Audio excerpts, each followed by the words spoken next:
Have you ever wondered if we should bring small talk back? I think so. I'm Joe Ilfeld, CEO and founder of Insight to Leadership.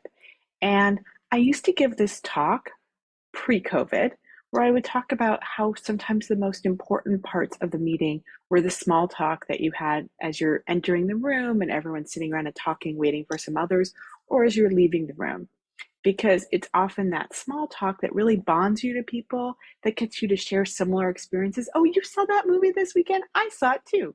Now, of course, all those movies are streaming, they're not in the theater, and very few people are walking out of meetings that often anymore together.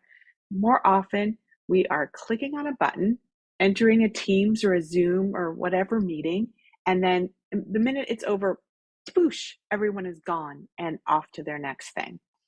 And what this means is, as a meeting designer or as someone who is leading meetings, it's actually your job to bring in some of the small talk into the meeting, especially when you need people in this meeting to connect, to bond, and to establish relationships with each other.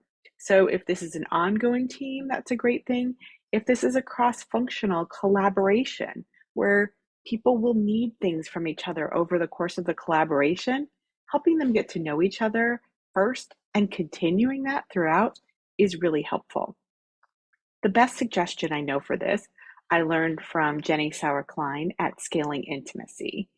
And what she talks about is that when you get into a meeting, give people like one quick question to discuss and break them out into, groups of two or three and just have them discuss it for 3 to 5 minutes. This is not a long time in your meeting, especially if you have an hour blocked out for the meeting.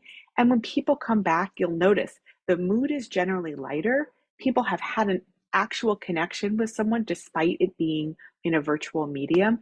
And they come back to the meeting more willing to listen, more engaged than before you sent them off. Trust me, it is a worthwhile 3 to 5 minutes.